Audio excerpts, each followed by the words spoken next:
ప్రభు సిలువలో పలికిన 7 మాటలను మనము ధ్యానిస్తూ ఉన్నాం. ఒకే అంశం మీద ఆ 7 మాటలు చెప్పడం ప్రభు నాకు ఇచ్చిన ఒక ప్రత్యేకమైన దర్శనము, ఆధిక్యత. చెప్పింది చెప్పకుండా ఇన్ని సంవత్సరాలు ఆ 7 మాటల్లో ఉన్న లోతైన సత్యాలు మనము ధ్యానిస్తూ ఉన్నాం. ప్రత్యేకమైన అంశాన్ని పరిశుద్ధాత్మ దేవుడిచ్చాడు, రాసుకోండి కావాలంటే. సిలువ మాటల్లో విశ్వాసకి అప్రమత్తత. అక్కడ విశ్వాసి అన్న దాంట్లో పక్కల బ్రాకెట్స్లో పెట్టుకోవచ్చు, రక్షణలో. 7 మాటల్లో యేసు ప్రభు మన రక్షణలో, మన విశ్వాసములో 7 విషయాల్లో అప్రమత్తంగా ఉండాలి. అప్రమత్తం అంటే వాచ్ఫుల్, మెలకువగా ఉండాలి. బైబుల్ అంతట్లో చూస్తే ప్రియులరా, దాదాపు 140 సార్లు ఈ అప్రమత్తత అన్న మాట వాడబడింది. వేరువేరు మాటల్లో కూడా చాలా చాలా ప్రాముఖ్యమైన మాట. రక్షణ జీవితంలో అప్రమత్తత. రక్షణను నిర్లక్ష్యముగా కొనసాగించకూడదు, అవగాహన లేకుండా కొనసాగించకూడదు. రక్షణలో ఏ విషయాల్లో అప్రమత్తంగా ఉండమన్నారో నేర్చుకోవాలి. అప్పుడే రక్షణలో ఉన్న ఆశీర్వాదాలు మీరు నేను పొందగలుగుతాం.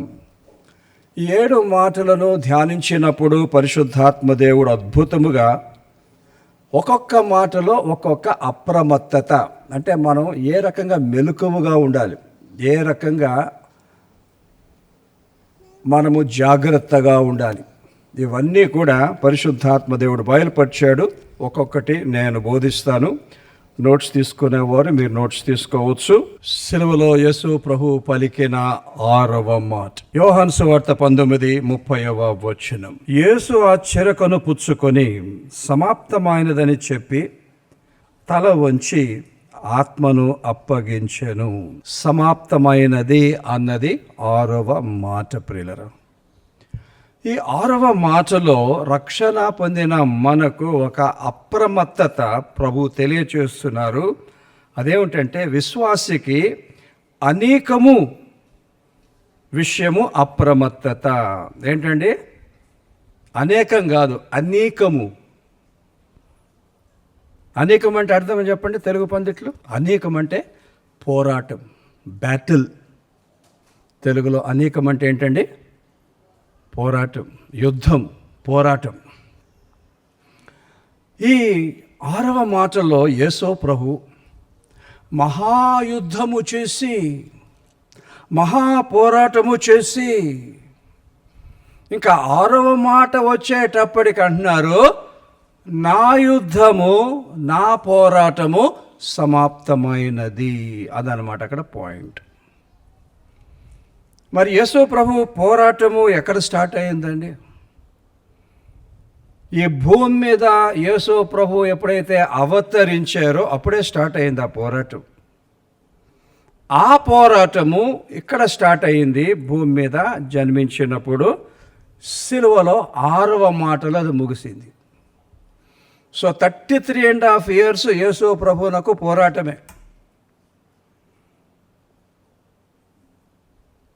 బాప్తిసం తీసుకున్న తర్వాత అరణ్యములో సైతానుతో పోరాటం, ఎన్ని శోధనలు వచ్చాయి. సువార్తలన్నిటిలో యూదా మత నాయకులతో పోరాటం, అడుగడుగున సైతానుతో పోరాటం, శిష్యులతో పోరాటం, శోధనలతో పోరాటం. గత్సమనే తోటలో అన్నిటికన్నా భయంకరమైన పోరాటం. ఆత్మసిద్ధమే కానీ శరీరం బలహీనం.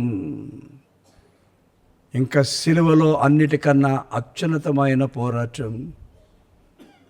మానవాళి పాపము కొరకు యేసు ప్రభువు నరకాన్ని అనుభవించే మహాపోరాటం.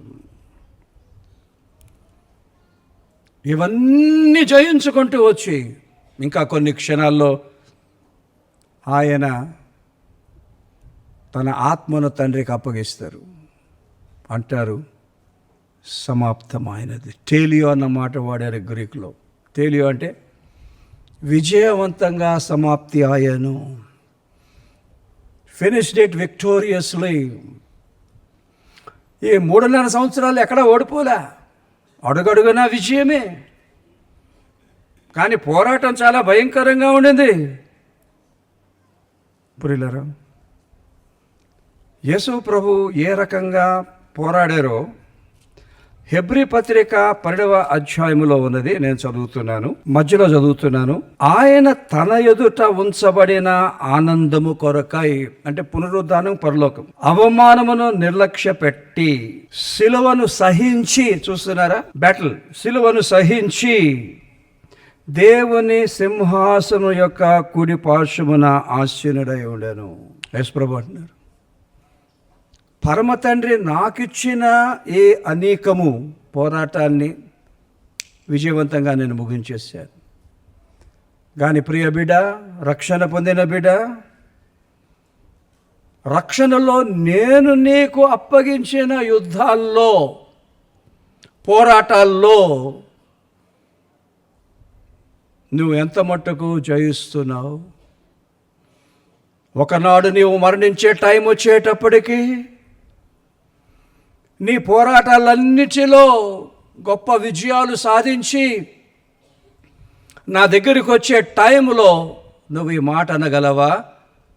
నా పోరాటాలన్నీ కూడా విజయవంతంగా నేను సమాప్తము చేశానని. Can you say that? ఈ పోరాటాల్లో ఓడిపోతున్నామా? అనలేమండి, గెలవాలి. బైబిల్లో మనం చూస్తే ప్రియులరా, కొన్ని పోరాటాలు ఉన్నాయి. ఫస్ట్ పోరాటము మనల్ని చిక్కుల్లో పెట్టే పాపం. ఆ హెబ్రీ 12:1 మీరు చూడండి. మనము కూడా ప్రతి భారమును సులువుగా చిక్కులు పెట్టే పాపమును విడిచిపెట్టి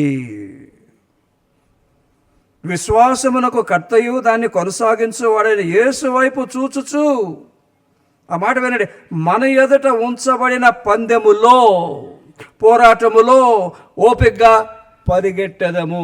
నంబర్ 1, రక్షణ పొందిన మనం చిక్కుల్లో పెట్టే ప్రతి పాపాన్ని జయించాలి. ప్రభు దగ్గరికి వచ్చే టైం వచ్చినప్పుడు ప్రభు తనాలి,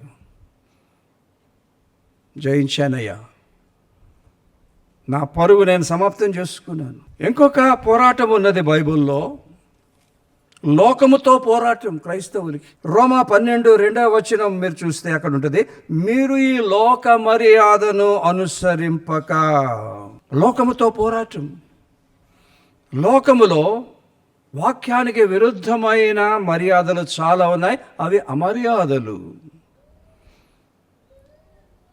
ఆ లోకము అనుసరించేవి మంచివి చాలామంది ఉన్నాయి, మంచోళ్ళు కూడా చాలామంది ఉన్నారు. కానీ లోకములో వాక్యానికి వ్యతిరేకంగా ఉన్న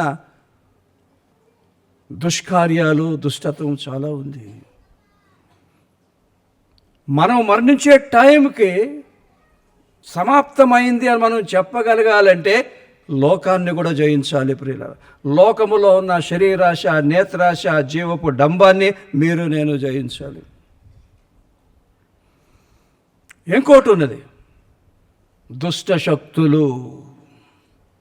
ఎఫెసీ పత్రిక 6వ అధ్యాయం 12వ మనం చూస్తే అక్కడ వాక్యం అంటది, ఎలాగనగా మనము పోరాడినది శరీరులతో కాదు కానీ ప్రధానులతోనూ అధికారులతోనూ ప్రస్తుత అంధకార సంబంధులకు లోక నాదులతోనూ ఆకాశ మండలమందున్న దురాత్మల సమూహముతో పోరాడుచున్నాం. We don't see them, it's a word of God. దురాత్మల సమూహం, ఒకటి కాదు, రెండు కాదు, సమూహం. అవి ఎప్పుడు మనల్ని వెంటాడుతూనే ఉంటాయి. ఎప్పుడు ఎవరిని వేసేద్దామా అని, ఎవరిని ఎక్కడ కూలగొడదామా అని, ఏ సంసారాన్ని నాశనం చేద్దామా అని, ఏ అవనస్తుని కూలగొడదామని, ఏ సేవకుని పడగొడదామని. The demonic forces are always very very powerful. అవి మనల్ని ఆవరిస్తున్నాయి. ఇవి కొన్నిసార్లు శరీరాన్ని కలవరపెడతాయి, మనస్సును కూడా కలవరపెడతాయి. చాలా జాగ్రత్తగా ఉండాలి. We're fighting with them and against them. దురాత్మలతో అనేకం పోరాటం. అన్నిటికన్నా ప్రాముఖ్యమైన పోరాటము పౌలు అంటాడండి. 2 తిమోతి 4:7 ఉంటుంది చూడండి. ఇది అన్నిటికన్నా చాలా ప్రాముఖ్యమైన పోరాటం. ఒకటి పాపం, రెండవది లోకం, మూడవది దురాత్మల, మూడవది 7వ వచనంలో మనకు వస్తుంది అది. మంచి పోరాటము పోరాడి తిని నా పరుగు కడ ముట్టించి తిని విశ్వాసమును కాపాడుకుంటేనే. విశ్వాసాన్ని కాపాడుకొనుటలో పోరాటం. రక్షణ జీవితంలో ఎప్పుడైతే మనం విశ్వాసాన్ని కోల్పోతామో రక్షణే పోద్ది. సో ఇక్కడ విశ్వాసముతో పోరాటం అంటే అర్థం ఏంటండి? అక్కడ పౌలు అంటాడు చూడండి, నేను మంచి పోరాటము నా విశ్వాస విషయంలో చెప్తున్నా వినండి. ఇక్కడ విశ్వాసం అంటే ప్రభువు మీద మనకున్న విశ్వాసం కాదు ఇది. ఇక్కడ మన విశ్వాసం అంటే మన రక్షణకు సంబంధించిన విశ్వాసం. The doctrine of salvation. ఈ డాక్ట్రిన్ ఆఫ్ సాల్వేషన్లో మంచి సిద్ధాంతం ఉన్నది. అందులో పాపము గురించిన సిద్ధాంతం ఉంది, పాపం యొక్క ప్రతిఫలాల గురించి ఉంది, దానివల్ల వచ్చే అనర్థకాలు ఉన్నాయి. సిద్ధాంతాల్లో శిలువ ఉన్నది, పునరుత్థానం ఉన్నది. దీన్ని ఈవెంజెలికల్ డాక్ట్రిన్ అంటాం. గాస్పల్ ఓరియంటెడ్ డాక్ట్రిన్, అది విశ్వాసం. జీవితకాలం అంతా వినండి ప్రియులరా, సువార్తకు సంబంధించిన ఆ సిద్ధాంతాలు విశ్వసించాలి, ఆ సిద్ధాంతాలకే కట్టుబడి ఉండాలి. ఆ సిద్ధాంతాల్లో ఏదైనా సరే ఒక్కటి నమ్మడం లేదనుకోండి, రక్షణ అవుట్.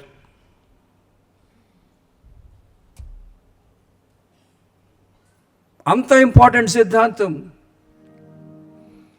యోహాను రాసిన పత్రికల్లో యోహాను ఒక తప్పుడు సిద్ధాంతాన్ని గురించి మాట్లాడతాడు. యేసు క్రీస్తు కాదు అన్న సిద్ధాంతం జాగ్రత్త. చాలామంది బోధిస్తున్నారు. ఎప్పుడైతే యేసు క్రీస్తు కాదని, అంటే యేసు ప్రభు క్రీస్తు కాదని ఆ తప్పుడు సిద్ధాంతాన్ని ఎవరైనా నమ్మితే రక్షణ అవుట్. రక్షణకు సంబంధించిన సిద్ధాంతాల్లో ఏది నమ్మకపోయినా రక్షణ అవుట్. విశ్వాస సంబంధమైన పోరాటం. మనము ఆది నుంచి ఏమి నమ్మామో, మన పితరులు ఏదైతే మనకి ఇచ్చారో, యేసు ప్రభు ఏ విశ్వాసం అయితే ఇచ్చారో, ఆదిమ అపోస్తలు ఏ విశ్వాసం అయితే ఇచ్చారో, ఏ సిద్ధాంతాలు అయితే ఇచ్చారో, జీవితకాలం అంతా వాటి కొరకే కట్టుబడి ఉండాలి. ఎందుకంటే ఈ రోజుల్లో తప్పుడు డాక్ట్రిన్ చాలా ఉన్నది. ఈ తప్పుడు డాక్ట్రిన్ థియలాజికల్ స్కూల్స్లో చెప్తున్నారు. ఇది యేసు ప్రభు కన్యకు పుట్టలేదండి అని చెప్తున్నారు. నీ కన్యకు పుట్టకపోతే ఇక రక్షణ ఏముంది, అంతా గాన్. సో తప్పుడు బోధకులు చాలామంది వచ్చేసారు, బోధలు చేస్తున్నారు. దయచేసి ఆ తప్పుడు బోధలు వినకండి. ఎవరు ఏది చెప్తున్నారో వాక్యానుసారంగా పరీక్షించండి. అది యేసు ప్రభు బోధ కాదా, అది అపోస్తల బోధ కాదా? అది ఒకవేళ అపోస్తల బోధ కాకపోతే దాన్ని నమ్మేమనుకోండి, విశ్వాస విషయంలో నువ్వు నీ పోరాటంలో ఓడిపోయావంతే, గాన్. గనుక ప్రియులరా, చివరి వరకు మన అనేకము అంటే మన పోరాటం ఉంచుదాం. Everyday battle battle battle battle battle. పాపంతో బ్యాటిల్, లోకముతో బ్యాటిల్, దుష్టశక్తులతో బ్యాటిల్, విశ్వాస విషయంలో బ్యాటిల్. ఇవన్నీ మీరు నేను కలిగి ఉందాం. మరి ఈ పోరాటాల్లో మీరు నేను జయించాలి అని అంటే మీకు నాకు గొప్ప శక్తి ఉన్నది. అది సిలువ శక్తి. సిలువను గూర్చిన వార్త నశించుచున్న వారికి వెర్రితనము, కానీ రక్షణ పొందుతున్న మనకదే దేవుని శక్తి. The cross is your power. పాపం జయించాలా? సిలువ శక్తి వాడు. లోకాన్ని జయించాలా? సిలువ శక్తిని వాడు. దుష్ట శక్తులను జయించాలా? సిలువ శక్తిని వాడు. తప్పుడు బోధలు జయించాలా? విశ్వాసాన్ని కాపాడుకోవాలా? సిలువ శక్తిని వాడు. మరి ఈ సిలువ శక్తి ఎన్నోసార్లు నేను చెప్పాను, ఊరికినే రాదు. అది పరిశుద్ధాత్మ నింపుదల ద్వారా వస్తుంది. ఎఫెసీ 5:18 మీరు చూస్తే, మీరు మద్యముతో మత్తులై ఉండకూడదు కానీ ఆత్మపూర్ణులై ఉండండి. That's it. The more you are filled with the Holy Spirit, more you will have the power of the cross. The more you have the power of the cross, you will be victory in all these things. మనం మరణించే టైంకి యేసు ప్రభు అన్నట్టు మనం కూడా సమాప్తమైంది అని కళ్ళు మూసుకోవచ్చు. నిలబడి ప్రార్థన చేసుకుందాం. సర్వశక్తి గల మా పరలోకపు తండ్రి, సిలువలో నీవు సమాప్తమైందన్న నీ పోరాటం ఎంత అద్భుతముగా నీవు సంపూర్ణముగా జయించావయ్యా. మాకంటూ పోరాటాలు ఇచ్చావు. పాపముతో పోరాచు, లోకముతో పోరాచు, దుష్టశక్తులతో పోరాటం, తప్పుడు సిద్ధాంతాలతో పోరాటం. పరిశుద్ధాత్మదేవ, మేమందరము సమర్పించుకొని నీకు ప్రార్థన చేస్తూ ఉండగా సిలువ శక్తిని మాలోనికి నీవే విడుదల చేసి అన్ని పోరాటాల్లో అద్భుతమైన విజయాన్ని ఇచ్చి మేము నీ దగ్గరికి వచ్చే టైంకి అయ్యా మేము మంచి పోరాటము పోరాడితే మా పరుగును కడ ముట్టించితేమే అని చెప్పి నీ చెంతకొచ్చే భాగ్యాన్ని అనుగ్రహించమని, వాక్యాన్ని దీవించమని యేసు ప్రభు నామములో ప్రార్థన చేస్తున్నాము తండ్రి. ఆమెన్.